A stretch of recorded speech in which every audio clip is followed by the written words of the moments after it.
She hit the concrete hard, but before the thug's laughter even died, the Mafia boss stepped into the stairwell, eyes locked on the men who'd just sent her crashing down. One look at Carrie's blood on the steel steps, and something ancient and violent snapped loose in him. Now the only question was whether the men who pushed her would beg fast enough, or die slow. If you're hooked in and want to enjoy this story, go ahead and subscribe, and drop a comment letting me know where you're watching from. It's always amazing to see where everyone's watching. Plus, tomorrow I've got another incredible story lined up, and you definitely don't want to miss it. Alright, back to the story. The evening air behind Manolo's Cantina in downtown Eastbridge carried the smell of frying onions, cerveza, and the kind of urban decay that settles into brick and concrete after decades. The alley's dim yellow lights created pools of illumination that didn't quite reach the corners, leaving the dumpsters and service entrance wrapped in shadows thick enough to hide predators. Carrie Brown pushed through the kitchen's back door at 9:47 p.m., her white button-down blouse stained with salsa verde and exhaustion. At 26, she moved with the careful economy of someone who'd learned to make herself small in a world that preferred she stayed invisible. Her petite frame, barely 5'3", carried the weight of a double shift, like a physical burden pressing down on her shoulders. Dark hair pulled back in a practical ponytail, hands calloused from years of carrying heavy trays. Eyes that had learned not to meet anyone's gaze for too long. Her face told its own story.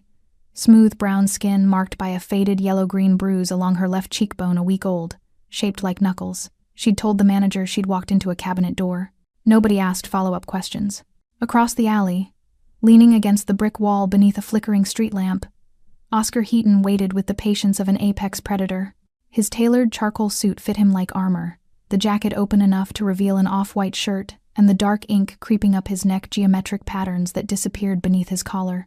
At 38, he carried himself with the kind of stillness that made civilians nervous without understanding why. He'd come only for his standing Thursday order ribeye, blood rare, no sides. But his dark eyes tracked Carrie's movements with forensic precision, noting details others missed. The way she favored her left side when she breathed, the slight wince as she stretched her shoulders, the way her gaze swept the alley before she allowed herself to relax even an inch. He noticed the bruise. He noticed everything. Voices erupted from the alley's far end. Young, aggressive, entitled.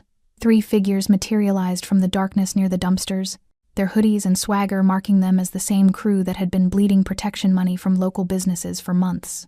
The lead thug, early 20s with a spiderweb tattoo crawling up his neck, stepped forward with the confidence of someone who'd never faced real consequences. His boys flanked him, grinning, phones already out. "Yo, mamacita," Spiderweb called out, his voice carrying that particular brand of manufactured menace that young predators mistake for power. "We've been waiting for you." Carrie's shoulders tensed. She'd tried ignoring them for 6 weeks, tried different exit times, tried asking the manager to walk her out. Nothing worked. They always found her. "I got nothing for you," she said quietly, keys already in her hand, knuckles white around the pepper spray attached to the ring. "Nah, see, that's disrespectful." Spiderweb moved closer, his crew spreading out to block her path to the street. "We ask nice every week. You too good to show respect?" Oscar's hand slipped from his pocket. His face remained impassive, but something predatory shifted in his posture. A wolf watching deer circle something it had already claimed. "Just let me go home," Carrie said, her voice steady despite the fear Oscar could see tightening her jaw. "Please, please." One of the other thugs, shorter with a Yankees cap pulled low, laughed. "Yo," she said, "please. Like we're supposed to care." Spiderweb grabbed Carrie's wrist. She jerked back, and the pepper spray clattered to the pavement. "Don't fucking touch me," she snapped, and Oscar saw it, that flash of fire she usually kept buried under survival instinct and exhaustion. The slap came fast. Spiderweb's palm cracked across her face, reopening the week-old bruise. Blood bloomed at her lip. "Know your place, bitch." That's when she pushed him. Not hard, just a reflexive shove, her hands against his chest, trying to create distance. The thugs erupted in exaggerated outrage, phones lifting higher, capturing every angle. "Yo, she assaulted you, man. That's battery." "She going crazy." Spiderweb's face twisted into theatrical fury. He grabbed her shoulder and shoved hard, violent, meant to hurt. Carrie stumbled backward toward the stairwell. Her heel caught the edge of the top step. Time fractured into slow-motion brutality. Her arms windmilled, fingers grasping at empty air. Her body twisted as gravity claimed her. The first impact her shoulder against the metal railing, The second her hip on the concrete edge, the third her face against the steps. 7 stairs, 8 at most, each one a separate violence. She landed in a crumpled heap at the bottom, blood pooling beneath her hands, her breathing shallow and ragged. "Die, bitch," Spiderweb called down, laughing as his crew recorded her broken form. 3 seconds later, they were still laughing. 5 seconds later, Oscar Heaton was moving. His footsteps made no sound as he crossed the alley, but something in the air changed temperature, pressure, the weight of inevitability. The thugs didn't notice until his shadow fell across them. When they turned, still grinning, still high on adrenaline and cruelty, they found themselves staring into eyes that held no mercy, no hesitation, no humanity left to appeal to. Oscar's voice emerged quiet as a blade leaving its sheath. "Run." The 3 thugs stopped laughing. Spiderweb's grin flickered, uncertainty creeping into his eyes as he registered the man standing before them. Oscar Heaton didn't raise his voice, didn't make threats, didn't need to. The violence radiating from him was a physical presence, thick as the humidity hanging in the alley. "Yo, who the fuck?" Yankee's Cap started. Oscar's hand shot out, fingers closing around the kid's throat mid-sentence. He lifted him onto his toes with terrifying ease, slamming him against the brick wall hard enough to crack mortar. The phone clattered to the pavement, screen shattering. "I said run." Oscar's voice remained conversational, almost pleasant. "That was your chance." He released Yankee's Cap, who crumpled to the ground gasping, clutching his crushed windpipe. Spiderweb finally recognized the suit, the tattoos creeping up the neck, the face he'd seen in whispered warnings from older crew members who knew better than to work this block. "Oh shit," his voice cracked. "Oh shit, you're Oscar Heaton." The name fell like a death sentence. "And you just pushed a woman down my stairs." The third thug, baby-faced and maybe 19, bolted, ran full sprint toward the street, his footsteps echoing off brick walls. Oscar didn't chase him, didn't even watch him go. He had cameras on every corner of this block, informants in every business. The kid would be found within the hour, tagged and cataloged like inventory. Instead, Oscar turned his back on the remaining 2, the ultimate display of contempt, and descended the stairs to where Carrie lay motionless. Spiderweb grabbed Yankee's Cap, hauling him upright. "We gotta go, man, we gotta." "You think running matters?" Oscar called over his shoulder, kneeling beside Carrie's broken form. "You think distance will save you?" He touched her neck with surprising gentleness, fingers seeking her pulse, steady, weak, but steady. Blood matted her hair where her temple had struck the concrete. Her right arm bent at an unnatural angle. The white blouse, already stained from her shift, now carried darker blooms of red. Carrie's eyes fluttered open, unfocused and glazed with pain. "Don't move," Oscar murmured, his voice stripped of the cold menace he'd wielded seconds ago. "Ambulance is coming." "You." Her voice came out broken, confused. "You're." "I know." He shrugged off his suit jacket, folding it carefully beneath her head. "I'm the bad guy. But tonight, I'm your bad guy."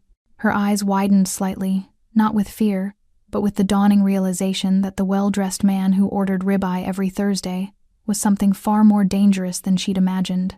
Above them, Spiderweb made his crucial mistake. "This ain't over, old man," he shouted, emboldened by distance and desperation. "You don't know who you're fucking with. Rico Vega sent us. This whole block's about to be." The words died as Oscar's head tilted slowly upward, eyes locking onto Spiderweb with the focus of a scope finding its target. "Rico Vega." Oscar repeated the name like he was memorizing it. "Interesting." Spiderweb's bravado evaporated. He'd just revealed the operation connected the assault to a larger move, painted a target on his crew's back with his own stupid mouth. Yankee's Cap, still wheezing, grabbed Spiderweb's arm. "You idiot, you just... go." Oscar's voice carried up the stairs with absolute finality. "Tell Rico exactly what happened here. Tell him Oscar Heaton saw what his boys did. Tell him I'm coming." The 2 thugs scrambled backward, then ran, their footsteps fading into the urban night. Oscar pulled out his phone, never taking his eyes off Carrie's face. "Luis, back alley, Manolo's. 3 targets, male, early 20s. 1 with spiderweb neck tattoo, 1 in Yankee's Cap, 1 baby-faced runner. I want names, addresses, family trees, and every place they've pissed in the last 6 months. 20 minutes. He ended the call, then dialed again. "Manolo, Oscar, send someone to the back door with clean towels. Now. And call 911. Tell them a customer fell down the stairs." A pause. "Because that's what happened. A customer. Fell. Carrie tried to sit up, gasping as pain lanced through her ribs. I said don't move. Oscar's hand pressed gently against her shoulder, keeping her down. You've got broken bones. Maybe internal bleeding. You want to die proving you're tough? Why? She struggled to focus through the haze. Why do you care? Something flickered across Oscar's face, a ghost of old pain, quickly buried. You don't remember, do you? His jaw tightened. 2 years ago, a girl worked your station. Lila, skinny thing, scared of her own shadow. Some punks were giving her trouble in the dining room, calling her names. You stepped in, told them to leave or you'd have them thrown out. Carrie's eyes widened with recognition. She was my sister. Oscar's voice went flat, empty. 3 weeks after you defended her, Rico Vega's crew ran her down in a hit and run, sent her body through a windshield because she witnessed one of their drug deals. Tears welled in Carrie's eyes, mixing with the blood on her face. You showed her kindness when nobody else did, Oscar continued. That means something. That means you're under my protection now, whether you want it or not. Sirens wailed in the distance, growing closer. Oscar leaned in, his voice dropping to a whisper only she could hear. They touched you. That means they touched what's mine. And nobody. His eyes went black with promise. Nobody walks away from that. The ambulance pulled into the alley, lights painting the brick walls red and blue. But the real bloodshed hadn't even started. The hospital room smelled like disinfectant and broken promises. Carrie woke to fluorescent lights buzzing overhead, her mouth dry as desert sand, her body screaming with a pain that felt like someone had taken a sledgehammer to her skeleton. Her right arm hung in a sling, wrapped in a cast from wrist to elbow. Bandages covered her temple. Every breath sent fire through her ribs, and sitting perfectly still in the corner chair, watching her with those same unreadable eyes, was Oscar Heaton. She jerked upright, immediately regretting it as agony exploded through her torso. Easy, Oscar's voice cut through her panic. 3 cracked ribs, broken radius, mild concussion. Doctor said you're lucky it wasn't worse. Lucky. Carrie's laugh came out bitter, broken. That what we're calling this? Oscar said nothing. Just watched her the way a wolf watches prey, patient, calculating, seeing everything she tried to hide. The silence stretched between them, heavy with unspoken questions. Why are you here? Carrie finally asked, her voice barely above a whisper. Making sure you're alive. Bullshit. She met his gaze, fear and anger warring behind her eyes. Men like you don't sit in hospital rooms at... She glanced at the clock. 3 a.m. unless they want something. A ghost of a smile touched Oscar's lips, almost impressed. You're right. I want something. He leaned forward, elbows on his knees. I want you to understand what happened tonight. What's going to happen next? I fell down some stairs. End of story. You were pushed by 3 members of the Vega crew as a message to me. Oscar's voice remained calm, factual. Rico Vega's trying to muscle into Eastbridge. He sent those boys to test my territory, see if I'd react. You were just the excuse. Carrie's hands trembled. I don't know anything about crews or territory or... You don't need to know. You just need to listen. Oscar pulled something from his pocket, a photograph, worn at the edges. He held it out to her. Carrie took it with her good hand. The image showed a young woman, maybe 22, with Oscar's same dark eyes and sharp cheekbones. She was laughing at something off camera, her joy so pure it seemed to glow from the paper.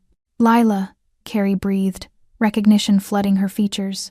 Oh God, she was my baby sister. Oscar's jaw tightened. Only family I had left after our parents died. I kept her away from the business. Made sure she had clean money, a clean life. Put her through community college. She wanted to be a teacher. Carrie's eyes filled with tears.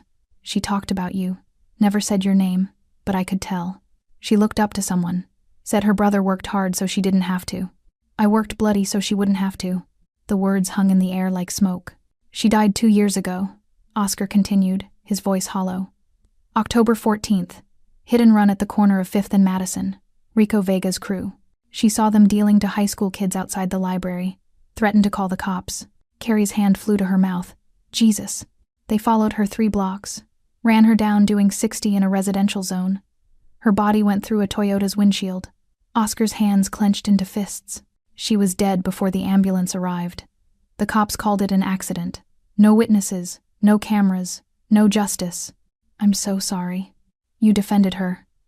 Oscar's eyes locked onto hers with laser intensity. That night in the restaurant, those college kids were drunk, calling her names I won't repeat, making her cry. Management did nothing. But you, his voice softened almost imperceptibly. You stepped between them, told them to leave or you'd make sure they regretted it. I remember, Carrie whispered. She was scared. Someone had to. Nobody ever did. Oscar's voice cracked, just barely, just enough to reveal the human beneath the monster. Nobody stood up for her except you, a waitress making $9 an hour with her own problems. You risked your job for a girl you barely knew. Tears tracked down Carrie's cheeks, stinging the cuts on her face. Oscar stepped into the pre-dawn darkness outside St. Anthony's Hospital, the automatic doors whispering shut behind him. His phone was already pressed to his ear before he reached the parking lot. Luis, tell me you have something. Everything. Luis Mora's voice crackled through the speaker, efficient and clinical. Spiderweb is Dante Cruz, 23, 3 priors for assault. Yankees cap is Tommy Feng, 21, dealing charges dropped last year. The runner is Jamie Vasquez, 19, clean record but his cousin runs with the Vega crew. Addresses. Sending them now. But boss, Luis hesitated. Dante's already spooked. He's been calling everyone he knows, trying to find somewhere to hide. Word spreading that you're hunting. Good. Oscar slid into his black Mercedes, the leather interior still carrying the faint scent of Carrie's blood from where he'd cradled her head. Fear makes them sloppy. Where's Dante now? His girlfriend's apartment. Parkside Towers, Unit 412. Been there since he ran from the alley. Hasn't left. Oscar started the engine. Keep eyes on the building. Nobody in or out without me knowing. Already done. Boss. You want backup on this? No. Oscar's voice went cold. This one's personal. He ended the call and pulled into traffic, the city still sleeping around him. But Oscar's world never slept. It pulsed beneath the surface like a second heartbeat, informants reporting, cameras recording, money changing hands in the shadows that most people pretended didn't exist.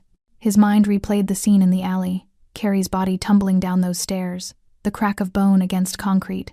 The way she'd looked at him afterward, terrified but somehow trusting, like a wounded animal recognizing the difference between a predator and a protector. You gave my sister dignity. The words echoed in his skull. He'd meant them, every syllable. Lila's death had carved something out of him, left a hollow space where Mercy used to live.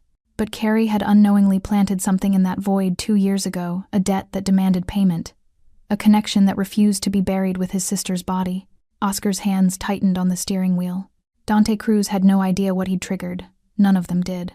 Parkside Towers loomed against the lightening sky, a decaying monument to urban renewal projects that had failed decades ago. Oscar parked 2 blocks away, approaching on foot through the shadows he'd learned to inhabit like a second skin. The building's security camera had been broken for 6 months. Oscar knew because he'd broken it this was Vega territory, or at least it used to be. Now it was contested ground, and Dante hiding here was either desperation or stupidity. Probably both.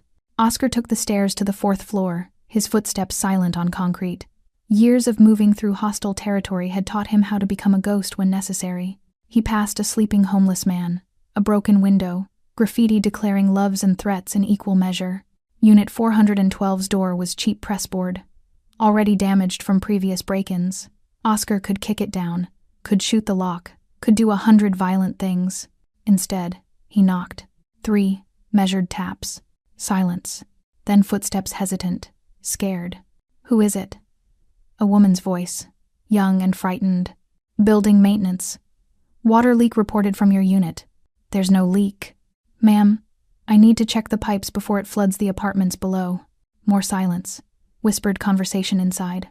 Oscar heard Dante's voice, panicked and urgent. Don't open it, don't fucking... The door cracked open, chain still attached. A girl, maybe 20, peered through the gap. Her eyes widened when she saw Oscar's face. She tried to slam the door. Oscar's boot wedged into the gap. His shoulder hit the door, snapping the chain like thread. The girl stumbled backward, screaming. Dante appeared from the bedroom, shirtless and wild-eyed, holding a kitchen knife that shook in his trembling hand. Get the fuck out. Dante's voice cracked. I'll call the cops. Oscar closed the door behind him with terrifying calm. No, you won't. I mean it, man, I got a weapon. So do I. Oscar didn't reach for the gun under his jacket. Didn't need to. His presence filled the cramped apartment like floodwater. "But I didn't come here to kill you, Dante. Not yet." The girlfriend sobbed in the corner, phone clutched uselessly in her hands. "Sit down." Oscar gestured to the stained couch. "Both of you." They sat. They had no choice. Oscar remained standing, hands in his pockets, the picture of casual menace. "I'm going to ask you questions. You're going to answer honestly. Every lie extends your life by exactly 0 seconds. Understand?" Dante nodded, the knife forgotten on the cushion beside him. "Who ordered the hit on Carrie Brown?" "It wasn't a hit, man. It was just—" Oscar's hand moved. The gun appeared. Dante's girlfriend screamed. "Wrong answer." Oscar's voice never rose above conversation level. "Who ordered it?" "Rico." Dante broke, tears streaming down his face. "Rico Vega," he said. "He said we needed to send you a message. Show that you were slipping, that your territory wasn't protected no more." "Why that restaurant? Why that woman?" "Because," Dante's voice dropped to a whisper, "because he knew you ate there, knew you had history with the staff. He wanted to see if you'd react emotional, if you still gave a shit about civilians." Oscar's jaw clenched. "What else?" "That's it, man, I swear." "What else is Rico planning?" Dante's eyes darted away. Oscar cocked the gun. "He's moving product through the docks. Next Tuesday. 20 kilos, new supplier from—" "Where?" "Pier di Sept, midnight." Oscar lowered the gun. Dante exhaled in relief. "Thank you for your cooperation, Dante." Oscar turned toward the door. "Wait." Dante's voice shook. "You're not gonna kill you?" Oscar glanced back. "No. Death would be mercy.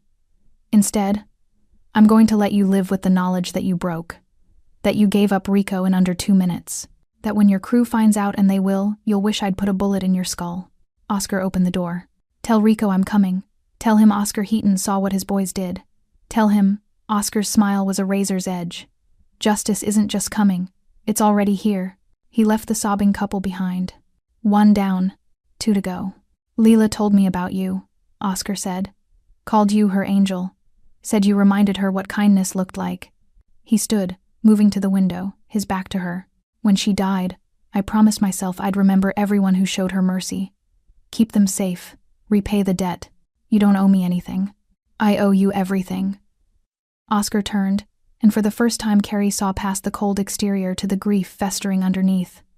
"You gave my sister dignity when the world treated her like garbage. That means something in my world. That means you're mine to protect." "I'm not yours." Carrie's voice shook but held firm. "I'm not anyone's." "Then let me rephrase." Oscar crossed back to her bedside, his presence overwhelming the small room. "Those boys who pushed you down the stairs? They're connected to the same crew that killed Lila. And they're about to learn what happens when you touch someone I've decided matters. What are you going to do?" Oscar's smile didn't reach his eyes. "What I should have done 2 years ago." The door opened. A nurse entered, clipboard in hand, expression professional but wary as she registered Oscar's presence. "Visiting hours ended 3 hours ago, sir. I was just leaving." Oscar moved toward the door, then paused. "One more thing, Carrie." She looked at him, seeing the monster and the grieving brother all at once. "Don't try to go home. I've already moved your things to a safe location. Someone will be outside your door 24/7. His tone left no room for argument. "You're under my protection now, whether you want it or not." He left before she could protest. But deep down, as fear and something else, maybe relief, maybe gratitude warred inside her chest, Carrie realized she didn't want to. For the first time in years, someone was fighting for her, even if that someone terrified her. Carrie discharged herself from St. Anthony's Hospital against medical advice at 11 a.m., her arm in a sling, her ribs screaming with every breath, and her mind made up. She'd spent 6 hours staring at the ceiling, replaying Oscar's words, remembering Lila's shy smile, and realizing that accepting protection meant accepting a debt she couldn't repay. She'd rather take her chances. The nurse who processed her discharge paperwork kept glancing at the man stationed outside her door, broad-shouldered, tattoos creeping up his neck, eyes that tracked every movement in the hallway. One of Oscar's. "Ma'am, are you sure you don't want us to call someone?" "I'm fine." Carrie signed the forms with her left hand, her signature barely legible. "I just want to go home." Except home was a studio apartment with a broken lock and neighbors who pretended not to hear screaming. Home was vulnerability. Home was exactly where Rico Vega's crew would look for her. She knew it. She just didn't care. The bodyguard followed her to the elevator, maintaining a respectful distance but making his presence unmistakable. Carrie ignored him, jabbing the lobby button with more force than necessary. "Miss Brown," he started. "Don't," she cut him off. "I didn't ask for this. Mr. Heaton was very clear about." "I don't care what Mr. Heaton was clear about." The elevator doors opened. "I'm not his responsibility." She stepped into the lobby and immediately saw the second problem. Manolo himself, waiting near the entrance with the expression of someone delivering bad news. Her manager, 63 years old, father of 4, the man who'd given her a job when nobody else would. "Carrie." He approached carefully, like she might shatter. "Mija, how are you feeling?" "Been better." She tried for a smile. It felt wrong on her swollen face. "I'm coming back to work tomorrow." "About that." Manolo's weathered hands twisted his car keys. "Mr. Heaton came by this morning. He paid your hospital bills. All of them." Carrie's stomach dropped. "He what?" $23,000. Paid in full. Cash. Manolo's voice carried a mixture of awe and fear. "He also paid your rent. 3 months. And," he hesitated, "he strongly suggested you take time off. Recover properly." "Strongly suggested." Carrie's voice went flat. "Meaning?" "Meaning he owns the building my restaurant is in, Mija. Meaning when Oscar Heaton suggests something, it's not really a suggestion." The world tilted. Carrie grabbed the wall for support. "He owns half the block. Maybe more. I never asked too many questions." Manolo's eyes held pity and warning in equal measure. "Whatever happened in that alley, whatever you are to him now, you can't just walk away from it." Carrie found Oscar at Manolo's cantina. Of course she did. He was sitting at his usual table by the window, the Thursday lunch crowd giving him a wide berth, his ribeye untouched on the plate before him. Like he'd been waiting for her. She slid into the seat across from him without asking permission, pain flaring through her ribs. "You can't do this." Her voice shook with barely controlled fury. "You can't just take over my life like I'm some kind of project?" Oscar set down his fork, meeting her gaze. "Is that what you think this is? I think you're trying to control me. Pay off my debts so I owe you. Make me dependent. I'm trying to keep you alive." His voice carried an edge now, the calm surface cracking to reveal something volcanic beneath. "Rico Vega has $3,000 on your head as of this morning. Every street punk in Eastbridge knows your face. You think going home to your broken lock and ground floor window is survival? It's suicide." Carrie's breath caught. 3,000 for information leading to your location. 5,000 if they bring you to him alive. Oscar leaned forward. "He knows you saw his boys. Knows you can identify them. You're not just a witness anymore, Carrie. You're leverage against me. Then let me go. Leave the city. Start over somewhere. He'll find you." Oscar's certainty was absolute. Rico has connections in 6 states. You run, you die tired. You stay, you have a chance. A chance to what? Become your property? Tears burned behind her eyes, fury and fear and frustration colliding. "I didn't ask to be saved. I didn't ask for any of this. No."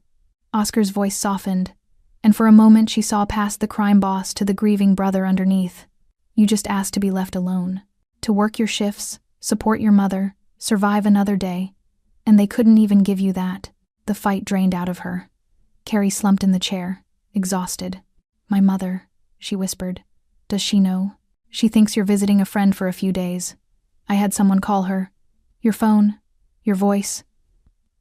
Oscar pulled a cell phone from his pocket, sliding it across the table. New number, encrypted. Only 3 contacts, me, Luis, and your mother's facility. Carrie stared at the phone.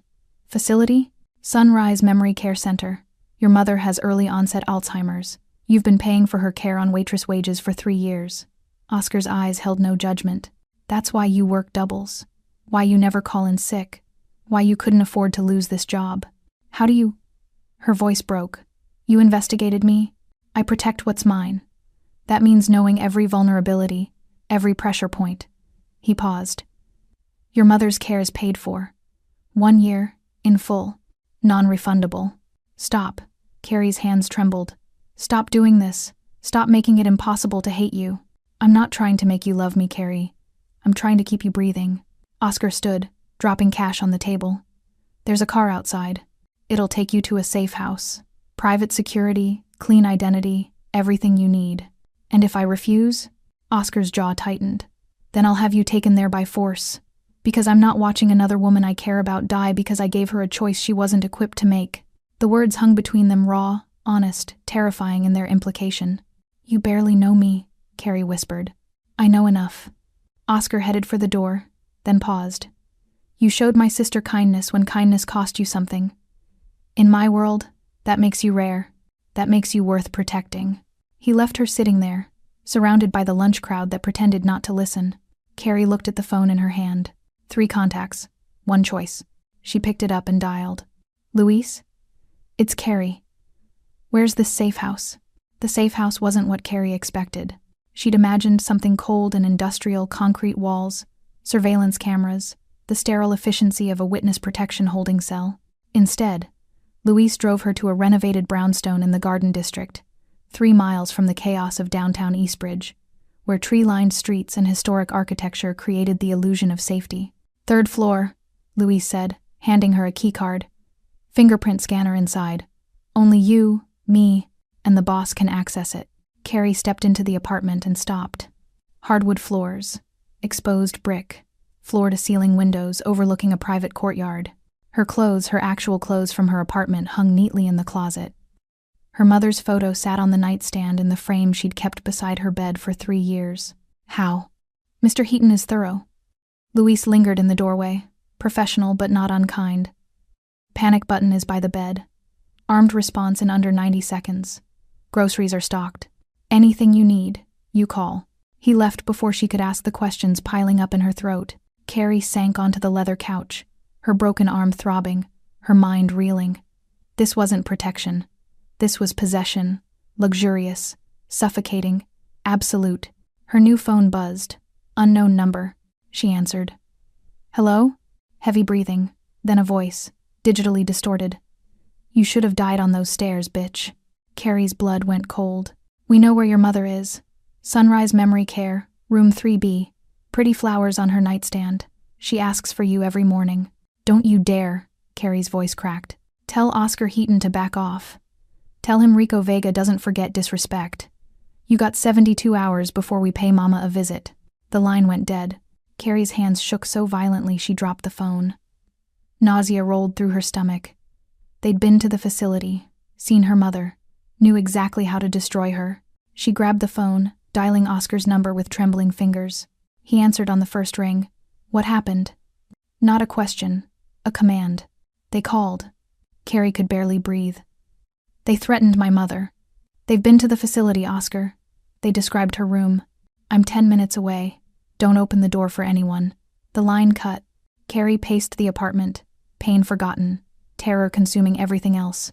Her mother, her sweet, confused mother who didn't remember Carrie's name half the time but still smiled when she visited, who sang old songs in Spanish and asked about a husband who'd been dead for 15 years. They'd use her, hurt her, kill her, all because Carrie had shown Leela kindness 2 years ago. The door lock disengaged. Oscar entered like a storm front, Luis behind him carrying a laptop. "Play it," Oscar commanded. Carrie's fingers fumbled with the phone. She played the voicemail she'd forgotten it recorded automatically. Oscar's expression never changed, but something lethal settled behind his eyes as the distorted voice described her mother's room. "Voice modulator," Luis noted, fingers flying across his keyboard. But the background noise. He enhanced the audio. Distant traffic. A car horn. Specific pitch and rhythm. "That's the intersection near Pier 17. Call was made less than an hour ago." Same location Dante mentioned. Oscar's jaw clenched. "They're getting sloppy." "Or confident," Luis countered. "Boss, this is escalation. They're not just testing anymore. They're declaring war." "Good." Oscar turned to Carrie. "Your mother's being moved. Right now. Private facility, different name, armed security. Rico's people won't find her. You can't just—" "I already did." Oscar pulled up his own phone, showing her a confirmation email. "Sunrise is transferring her care to Meadowbrook Estate. Medical director is a friend. Your mother will get better treatment, better security, and a cover identity. She's already in transit." Carrie's legs gave out. She collapsed onto the couch, overwhelmed. "How much does this cost? How much more do I owe you?" "Nothing." Oscar crouched before her, eye level, his voice losing its edge. "You owe me nothing, Carrie. This isn't a debt. This is what happens when someone threatens what's mine. I'm not yours. You became mine the moment you defended Lila. His intensity burned through her protests. You became mine when you pushed back against those thugs instead of staying silent. You became mine when you survived those stares. He stood, the vulnerability vanishing behind cold calculation. And now they've made you bait. They think threatening you will make me back down. Will it?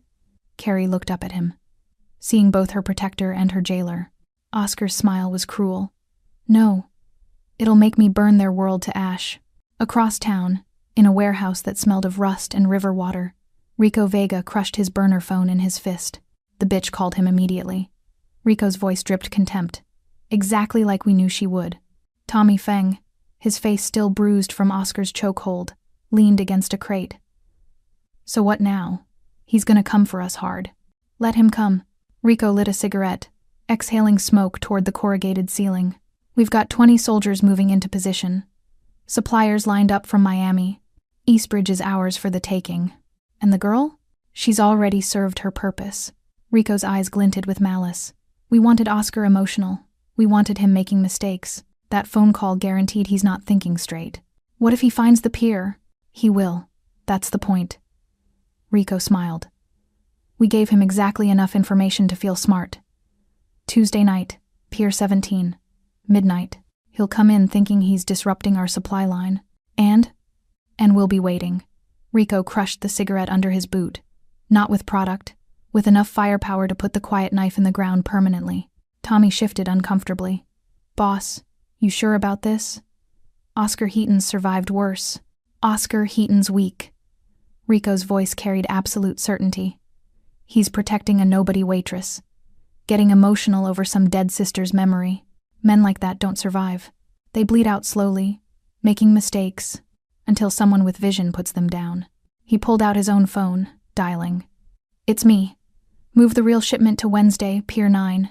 Tuesday's a decoy. And tell the boys. His grin widened. Bring the heavy guns. We're hunting ghosts. Back at the safe house, Carrie watched Oscar and Luis coordinate over the laptop moving pieces, calling contacts, building a war plan with terrifying efficiency. You're walking into a trap, she said quietly. Oscar looked up. I know. Then why? Because they threatened you. Threatened your mother. His eyes held hers. And I need them to believe I'm coming in angry and stupid. I need them confident. So you can do what? Oscar's smile was a blade in the darkness. Show them the difference between a trap and a grave.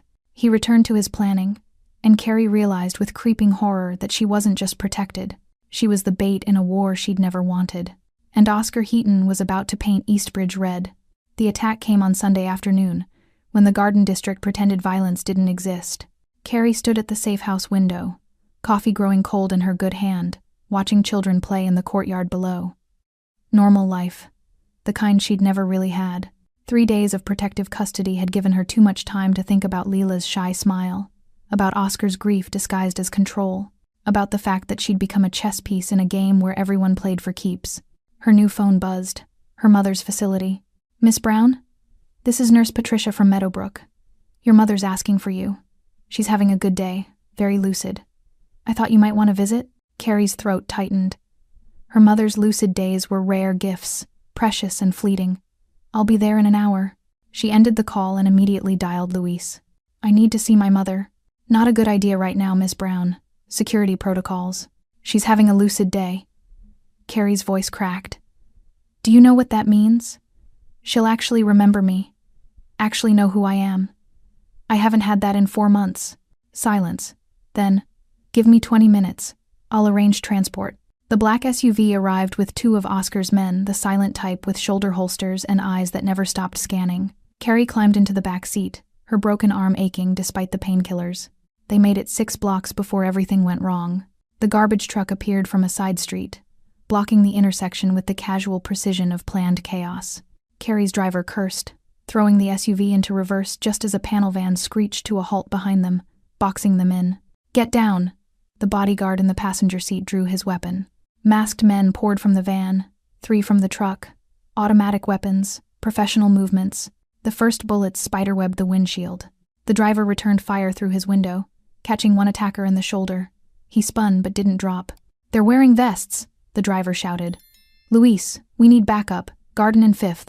A second spray of gunfire cut him off. The driver slumped forward, blood pooling across the dashboard. Carrie screamed. The passenger side bodyguard kicked open his door, using it as cover, firing methodically. 2 attackers went down, but more were coming. Miss Brown. He grabbed her good arm, yanking her from the SUV. Run, I'll hold them. A burst of gunfire ended his sentence. He collapsed, his weapon clattering across the pavement. Carrie ran. Her ribs screamed. Her broken arm bounced uselessly in its sling. But terror overrode pain, flooding her system with adrenaline that tasted like copper and inevitability. She made it to the corner before rough hands grabbed her from behind, yanking her into the alley between 2 brownstones. Got her, a voice shouted. Tell Rico we got the bitch. Carrie twisted, kicked, fought with everything she had. Her attacker backhanded her, splitting her lip. Stars exploded across her vision. A black sedan screeched into the alley. They were dragging her toward the open door when the first shot rang out precise, lethal. The man holding her jerked, blood spraying from his neck. He released her, clutching his throat, drowning on dry land. More shots, professional, controlled. Oscar's surveillance team materialized from rooftops and doorways, moving with military precision. 4 attackers went down in 10 seconds. The sedan reversed wildly, clipping a dumpster, escaping with 2 survivors. Then Oscar was there, his suit jacket abandoned, his shirt sleeves rolled up, his weapon still smoking. He grabbed Carrie, checking her for wounds with hands that shook despite their efficiency. Are you hit? Carrie, are you hit? No. I the driver. They killed. I know. Oscar pulled her against his chest, his heart hammering beneath her ear. I know. It's over. You're safe. But Carrie heard the lie in his voice. This wasn't over. It was escalating. The safe house was compromised. Oscar moved Carrie to one of his personal properties, a penthouse apartment in the financial district, with bulletproof windows and security that rivaled military installations. She sat on his leather couch, wrapped in a blanket despite the warmth, watching him pace like a caged predator making calculations. Luis stood by the window, laptop open, coordinating a response that involved words like retaliation and maximum force. They knew about the call from Meadowbrook, Luis said quietly. Had to. The timing was too perfect. Inside man? Oscar's voice was granite. Or they're monitoring the facility's phone lines. Luis typed rapidly. Either way, they wanted her exposed. This was coordinated. How many did we lose? 2 dead, 3 wounded. Luis's jaw tightened. Martinez has a widow and 2 kids. Oscar's hands clenched into fists. The guilt in his eyes was fleeting but real. Carrie spoke, her voice hollow. This is my fault. Both men turned. I insisted on seeing my mother. I put them in danger. If I'd just stayed. This is Rico's fault. Oscar crossed to her, crouching before the couch. Not yours, never yours. He orchestrated the call, set the trap, killed good men to get to you. Because of me. Tears tracked down her face. People are dying because I exist. Because you decided to protect me. People are dying because Rico Vega thinks human life is negotiable. Oscar's voice softened. You didn't start this war, Carrie. You just reminded me why it's worth fighting. I don't understand. For 2 years, I've been operating on autopilot, building territory, eliminating threats, surviving. His eyes held something raw and honest. I forgot what it felt like to protect something other than power. You defending Lila, surviving those stairs, refusing to break you, reminded me. Reminded you of what? That some things are worth bleeding for. Oscar stood, the vulnerability vanishing behind cold determination. Rico made his move. Now I make mine. What are you going to do? Oscar exchanged a look with Luis. A decision made without words. Tuesday night, Pier 17. Rico thinks I'm walking into his trap. Oscar's smile was predatory. He's wrong. He's walking into mine. You said yourself it's a setup. It is. But he doesn't know that I know. And he definitely doesn't know what I've been planning since Dante gave me that information. Oscar pulled out his phone, making calls that would mobilize an army. Luis, contact the crew. Full tactical gear. I want overwhelming force. Boss, if this goes sideways, it won't. Oscar's certainty was absolute, because Rico Vega just made his fatal mistake. He thought threatening you would make me emotional, make me sloppy. Carrie stood, blanket falling away. Did it? Oscar looked at her, really looked at her, and for the first time since the alley, she saw past the crime boss to the man underneath. Yes, he admitted. But emotion doesn't mean weak. It means motivated. He headed for the door, Louis following. Where are you going? Carrie called. To visit an old friend. Oscar paused in the doorway. Someone who owes me a favor. Someone who has access to things that go boom. The door closed behind him, leaving Carrie alone in the fortress he'd built around her. She walked to the bulletproof window, looking down at the city lights stretching toward the horizon. Somewhere out there, Rico Vega was planning her death. Somewhere out there, Oscar Heaton was planning his revenge. And she, broken, terrified, unwilling bait, stood at the center of it all. Her phone buzzed. Text from Oscar. Stay inside. Armed detail outside your door. This ends Tuesday. Carrie typed back. What if you don't come back? 3 dots. Then Luis will keep you safe. But I'm coming back. I promised Leela I'd protect what matters. I don't break promises to the dead. Carrie set the phone down, exhaustion crashing over her. Outside, the city hummed with oblivious life. But beneath the surface, in the shadows where men like Oscar operated, war was coming, and Tuesday night would determine who survived to see Wednesday. Monday morning arrived with the kind of gray sky that promised rain and delivered only oppressive humidity. Oscar hadn't slept. He'd spent the night in his war room, a soundproofed office in the basement of his legitimate holding company surrounded by maps, surveillance photos, and the kind of weaponry that never appeared on any manifest. Tommy Feng was surprisingly easy to find. The kid had made a rookie mistake, returning to his mother's house in Chinatown, thinking family ties would protect him. Oscar almost pitied him. Almost. Luis drove. Oscar rode in silence, watching the city transform from financial district steel to residential brick, where generations lived stacked on top of each other and everyone knew everyone else's business. Mrs. Feng's apartment building was modest, clean, the kind of place where grandmothers hung laundry from fire escapes and argued about produce prices in Cantonese. Oscar hated bringing violence here, but Tommy had made his choice when he filmed Carrie's broken body. They entered through the back, bypassing the security camera Oscar had disabled remotely an hour ago. 3rd floor, apartment 3C. Oscar knocked. The door opened to reveal Tommy's mother, 60-something, barely 5 feet tall, wearing a floral apron and confusion. Mrs. Feng? Oscar's Cantonese was flawless, respectful. I need to speak with your son. Her eyes widened with recognition. Not of Oscar's face, but of what he represented. The kind of man mothers warned their children about. He's not here. Ma? Tommy's voice from inside. Who is it? Mrs. Feng's face crumpled. She knew. Mothers always knew. Oscar gently moved past her. I'm sorry. Tommy stood in the kitchen, frozen mid-bite of a breakfast his mother had made. The Yankees cap was gone. He looked younger without it, scared. Mr. Heaton, Tommy's voice cracked. I can explain. No need. Oscar closed the apartment door, leaving Luis outside to ensure privacy. I know exactly what happened. Dante already told me everything. Tommy's face went white. Dante talked? Extensively. Oscar leaned against the counter, arms crossed, his presence filling the cramped kitchen. Told me about Rico's plan. The territory grab. How you 3 were sent to provoke me. His eyes went cold. How you filmed a woman's assault for social media content. That was Dante's idea. I was just there, man, I didn't... You laughed. Oscar's voice never rose. Didn't need to. I watched the footage, heard you laughing while she bled. Mrs. Feng sobbed quietly in the doorway.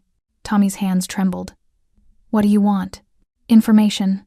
Oscar pulled out his phone, displaying surveillance photos. Jamie Vasquez, the runner. Where is he? I don't know, man. He disappeared after... Oscar's hand shot out, grabbing Tommy's wrist, applying pressure to the nerve cluster that made grown men scream. Tommy gasped, knees buckling. Wrong answer. Okay. Tommy's voice pitched high. He's with his cousin. Ricky Vasquez. Runs a chop shop on Industrial Avenue.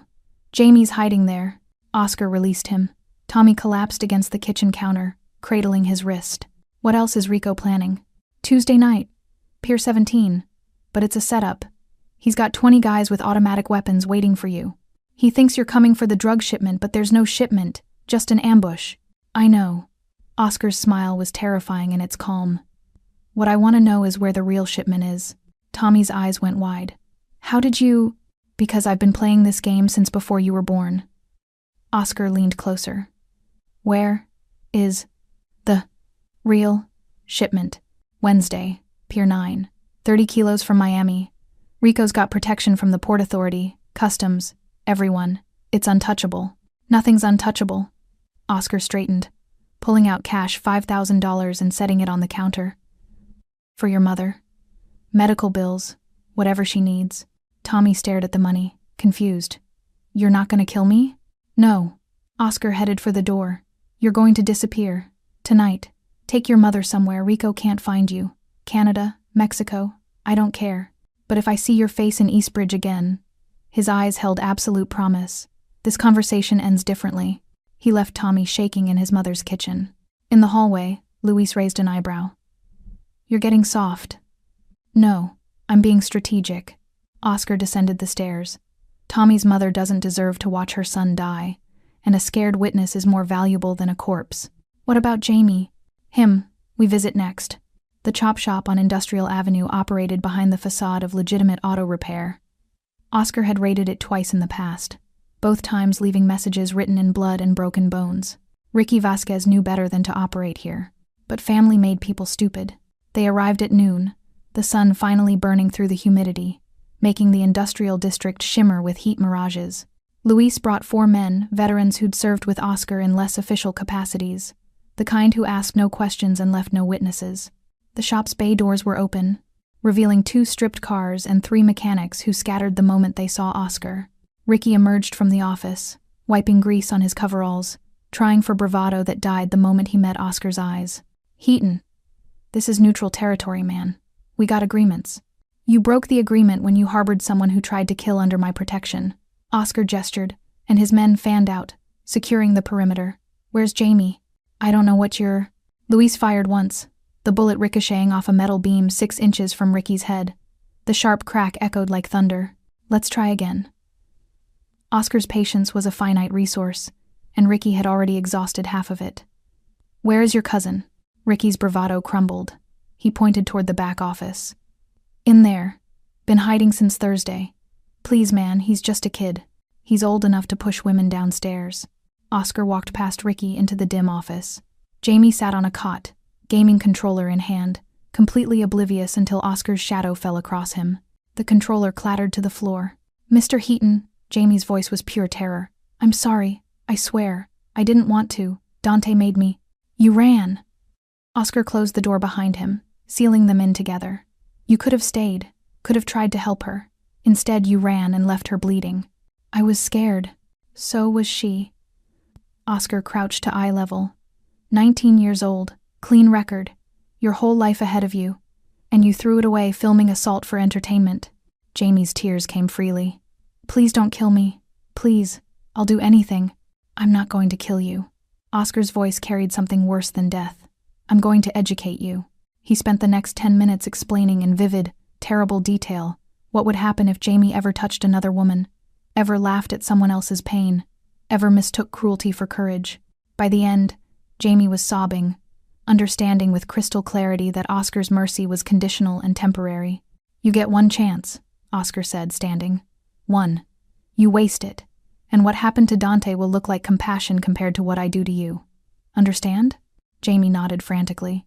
Oscar left him there, broken but breathing. Outside, Ricky waited with the desperate hope of someone whose world hadn't ended yet. We square? Ricky asked. For now. Oscar paused. But if Jamie's face shows up anywhere near my territory, if I hear he's back in the game, if he so much as jaywalks, I come back. And next time, I bring gasoline. They left the chop shop in their wake, 3 targets eliminated without a single death. In the car, Luis looked at him with something approaching concern. Boss, you sure about letting them live? Any of them could warn Rico. They won't. Oscar stared out the window at the city he controlled through fear and reputation. Tommy's too scared. Jamie's too broken. And Dante already gave us everything. Besides, his smile was grim. I want Rico confident. Want him thinking I'm emotional, sloppy, distracted by protecting Carrie. Are you? Oscar considered the question. Thought about Carrie's defiance in the hospital. Her tears when she learned about Lila. The way she'd pushed back against his protection even while needing it desperately. Yes, he admitted. But distracted doesn't mean weak. It means I have something to fight for beyond territory. His phone buzzed. Text from the penthouse security. Miss Brown requesting to speak with you. Oscar dialed. Carrie answered on the first ring. I heard about the chop shop. Her voice was tight. People are saying you're executing Rico's crew one by one. Not executing, educating. What's the difference? They're still breathing. Oscar signaled Luis to head back to the penthouse. Why are you calling, Carrie? Silence.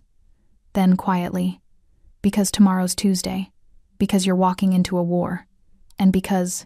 Her voice cracked. I need to know you're coming back. Oscar's chest tightened. I'm coming back. Promise me. Carrie. Promise me, Oscar. Like you promised Lila. Like you promised yourself when she died. Promise me you're not going to get yourself killed trying to avenge a waitress you barely know. Oscar closed his eyes. I promise. Liar. But there was something like affection in her accusation. I promised to try very hard not to die. Better. He heard her breathe out slowly. What do I do if... You trust Luis. You stay safe. You live. His voice softened. You give me a reason to come back. The call ended. Luis glanced at him. You really think you can walk into 20 armed men and walk out? No. Oscar checked his weapon, the gesture automatic. But I'm not walking in alone. Enrico Vega's about to learn the difference between a trap and a tomb. The city rolled past, oblivious. But beneath the surface, pieces were moving. Tuesday was coming, and Oscar Heaton was done playing defense. Tuesday night arrived with thick fog rolling off the harbor, turning Pier 17 into something from a nightmare, all shadows and sodium lights that barely penetrated the murk. Oscar stood on the rooftop of a warehouse 3 blocks away, watching through binoculars as Rico's men moved into position. 20 soldiers, just like Tommy said. Automatic weapons, professional spacing. They'd turned the pier into a kill box, with sight lines covering every approach. They're confident, Luis murmured beside him, his own binoculars tracking movements. Too confident. Good. Oscar lowered his binoculars. Confidence makes them predictable. Behind them, 15 men waited Oscar's core crew, veterans who'd survived gang wars, cartel conflicts, and operations that officially never happened. They wore tactical gear, carried weapons that would make military contractors jealous, and moved with the economy of motion that separated professionals from pretenders. Oscar's phone buzzed. Text from the harbor master. Coast Guard patrol rerouted. Window is 45 minutes. Time to work. Oscar addressed his crew. Rules are simple. Rico Vega comes to me alive. Everyone else is optional. Civilians get clear before we engage. And nobody... His eyes swept across them. Nobody dies tonight except the people who deserve it. Clear?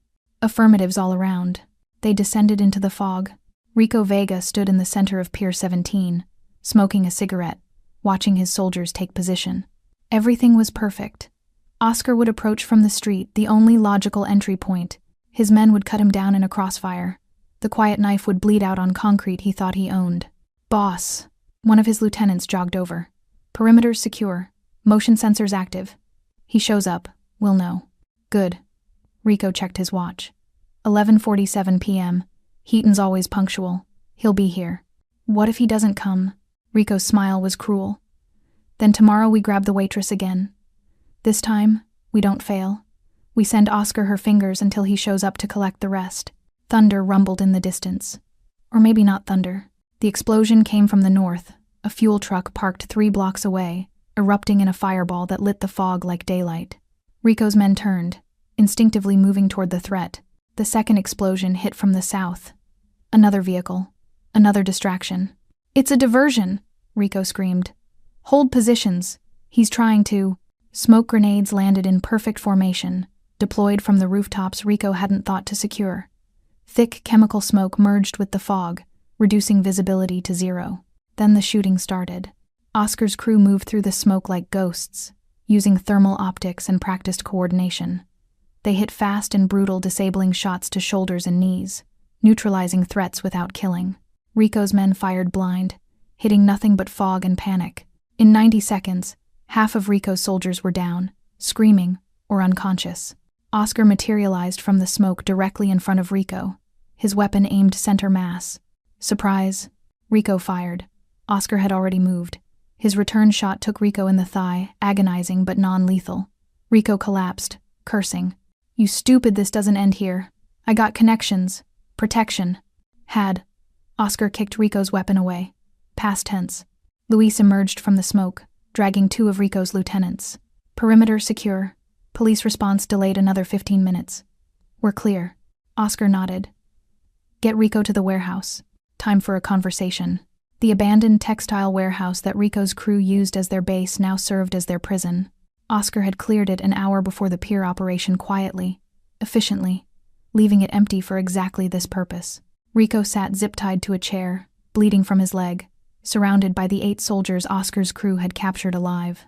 The rest had scattered into the city, their loyalty evaporating the moment the ambush collapsed. Oscar stood before them, his tactical gear abandoned, his dress shirt rolled to the elbows. Behind him, the warehouse's high windows let in fog and distant sirens. Let's talk about Carrie Brown. Oscar's voice carried through the cavernous space. A 26-year-old waitress, no gang affiliation, no criminal record, no reason for any of you to know her name. Rico spat blood. She was a message. About your territory. About your weakness. Weakness. Oscar smiled. You keep using that word. I don't think you understand what it means. He pulled out his phone, playing the audio from Carrie's threatening call, the distorted voice describing her mother's room. You threatened a woman with Alzheimer's, a civilian in a care facility who doesn't remember her own daughter half the time. Oscar's voice went glacial. You thought that was strength? It was strategy. Oscar moved. His fist connected with Rico's jaw, snapping his head sideways. Blood and a tooth hit the floor. Strategy is taking territory through superior force. Strategy is building networks that can't be dismantled. Oscar grabbed Rico's hair, forcing eye contact. What you did was cowardice. You couldn't touch me, so you targeted the weakest possible person in my orbit. She meant nothing. She meant everything. Oscar released him, stepping back. Because she reminded me what I'm supposed to be protecting. Not just territory, not just profit, people who can't protect themselves. Rico laughed, the sound wet and mocking. You gone soft, Heaton. Your sister died and you lost your edge. You're finished. Oscar's expression never changed. You're right about one thing. I did lose something when Lila died. I lost the part of me that saw value in mercy, in giving people chances they don't deserve. He pulled his weapon, chambering around with cold finality. Wait, Rico's bravado finally cracked. Wait, we can make a deal. I got money, connections. I can leave Eastbridge. You'll never see me. I know. Oscar's aim never wavered. But that's not good enough. You put Carrie in a hospital, threatened her mother, killed 2 of my men, and you did it thinking there wouldn't be consequences. Please, I'm not going to kill you, Rico. Oscar lowered his weapon. That would be mercy. He nodded to Luis, who stepped forward with a laptop. Every transaction you've made in the past 5 years, Luis said, turning the screen toward Rico. Every bribe, every dealer, every protection payment. We've been documenting it for months. And as of, he checked his watch 10 minutes ago, it's been delivered to the FBI, DEA, and State Attorney General. Rico's face went white. You can't, that's a death sentence. The cartels will? Exactly. Oscar's smile was a razor. You'll spend the rest of your life in federal prison, knowing that every gang you've ever crossed now knows you're cooperating with authorities. Because we made sure the documentation looks like you've been an informant for years. No. Rico struggled against his restraints. No. I'll be dead in 6 months. Probably less. Oscar turned to leave. Your crew is scattered. Your operation is finished. Your suppliers will move on. And you get to live just long enough to understand the consequences of touching what's mine. Heaton. Rico's scream echoed through the warehouse. Heaton, you can't do this. Kill me. Just fucking kill me. Oscar paused at the door. I promised Carrie I'd come back. I promised I wouldn't become the monster everyone thinks I am. This is me keeping both promises. He left Rico screaming. Outside, police sirens wailed closer. Oscar had timed it perfectly enough for authorities to find Rico and his men, not enough to catch Oscar's crew. Luis fell into step beside him. The shipment tomorrow night. Already intercepted. Coast Guard's been watching Pier 9 for 3 days. Rico's suppliers are about to meet federal agents instead of buyers. Oscar climbed into the waiting SUV.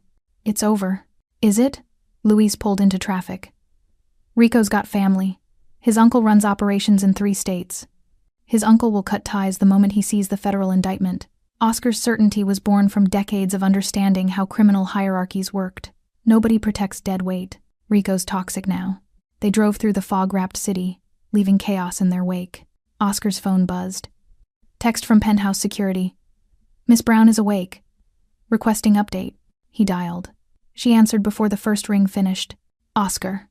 Her voice carried relief and fear in equal measure. Are you? I'm fine. It's over. Rico. Federal custody by morning. His operations dismantled. You're safe. Silence. Then, quietly. People died tonight, didn't they? Oscar closed his eyes. No. Wounded. Arrested. But no one died. I promised you I wouldn't become. I know. Her voice softened. I know what you promised. Thank you for keeping it. I'm coming to you now. 20 minutes. Oscar. She hesitated. I'm not going back to my old life, am I? After everything that's happened, everyone who saw, no. Honesty was the only thing he could give her. But that doesn't mean your life is over. It means it's different. Better. If you'll let me help make it that way. And if I say no, then I respect it. Set you up somewhere safe, far from Eastbridge. New identity, clean start. No obligations. He paused. But I hope you don't. Why? Because you remind me what I'm supposed to be protecting. His voice carried vulnerability he rarely showed. And I'm tired of doing this alone. The line went quiet. Then, 20 minutes. Don't be late. She ended the call.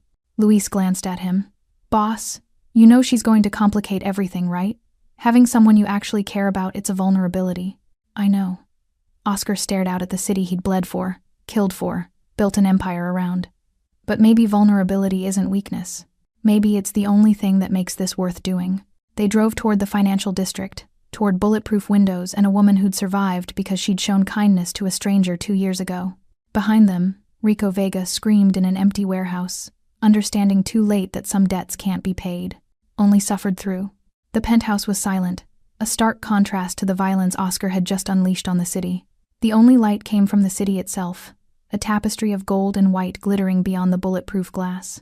Carrie stood at the window, her silhouette framed against the night, the sling on her arm a pale ghost in the dimness. She didn't turn when the door opened and closed, but she knew it was him. The air changed when Oscar Heaton entered a room.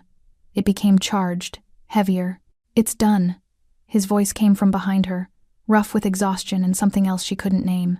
She finally turned. He'd shed his suit jacket. His white dress shirt was smudged with dirt and something darker near the cuffs. There was a fresh cut on his jaw, and his knuckles were raw. He looked less like a businessman and more like what he was, a soldier returning from a brutal campaign. Are you hurt? She asked, her voice quiet. No. And Rico? In federal custody. His operation is ash. He took a step closer, his dark eyes searching her face. The threat to you, to your mother. It's over. The words should have been a relief. They were a liberation. So why did she feel like she was standing on the edge of a cliff? She wrapped her good arm around herself. So what happens now? You send me back to my studio with the broken lock? A check for my troubles? Is that what you want? I want to know what you want, Oscar. The frustration she'd been holding back finally broke through. You tear my life apart, put it back together in your image, and then… what? Am I just a project you've completed? A debt paid? He closed the distance between them in 2 strides, his presence overwhelming. You were never a debt. Then what? She demanded, her eyes glistening with unshed tears. Why? Why go to war for a waitress you barely know? The dam broke. The cool, collected crime lord vanished, and the raw, grieving man stood in his place. Because, when Lila died, he said, his voice cracking with a pain so deep it seemed to shake the room, a part of me died with her, the part that believed in anything good. I became the monster everyone saw when they looked at me. I built an empire on blood and fear because it was all I had left. He reached out, his thumb gently tracing the fading yellow-green bruise on her cheek, a touch so at odds with the violence she knew he was capable of. And then I saw you, he whispered. I saw you get back up, day after day. I saw you carry a weight that would break most people, and you never complained. I saw you show kindness to my sister when no one else would. You reminded me that goodness isn't weakness. It's the hardest strength there is. A tear escaped and traced a path down Carrie's cheek. I'm not good, Oscar. I'm just surviving. That's all any of us are doing. His hand dropped to his side. You asked me what I want. I want you to have the choice I couldn't give Lila. The choice for a better life. A safe life. I can set you up anywhere in the world. New name, new start. You'll never have to look over your shoulder again. You can walk away from me, from all of this, and never look back. The offer hung in the air, pristine and perfect. Freedom, safety, everything she'd ever craved. "And if I don't?" she asked, her heart hammering against her ribs. "If I stay?" Something fierce and hopeful ignited in his eyes. "Then you stay with me. It won't be a normal life. It will be messy and dangerous, and there will be days you'll hate me for pulling you into this world. But you will never want for anything. You will be protected, respected, and—" He paused, the words clearly foreign to him. "Loved." The word echoed in the silent room. Carrie looked at him, at the man who had executed a war for her, who carried his grief like a weapon, and his guilt like a shield. She saw the monster and the guardian, the killer and the brother. He was offering her a gilded cage, but he was also offering her his broken, bloody heart. She took a step forward, closing the final inch between them. She placed her good hand on his chest, feeling the solid, steady beat of his heart beneath her palm. "Rico's uncle is still out there," she said softly. "You said it yourself. This isn't over. It's a declaration of war." Oscar's jaw tightened. "It is. And if you walk away, that war stays with me. You'll be clean of it." She looked up, meeting his gaze, her own clear and certain for the first time since she'd fallen down those stairs. "I'm not walking away." Relief, stark and profound, washed over his features. He brought his forehead to rest against hers, his eyes closing. "Carrie, they wanted to see if you were slipping," she whispered, repeating Rico's words from the warehouse. "They thought I was a weakness." Oscar pulled back, his hands coming up to cradle her face with a terrifying gentleness. "What are you?" Carrie's answer was a promise, a vow, the first volley in the war to come. "I'm the reason you're going to win. Thanks for sticking with this story till the end. If you enjoyed it, you're going to love the next one. It's packed with unexpected turns and heartfelt moments. Click the image on your screen to keep the journey going, and make sure to hit subscribe for more amazing stories. Drop a comment and rate this story from 1 to 10. I can't wait to see what you think.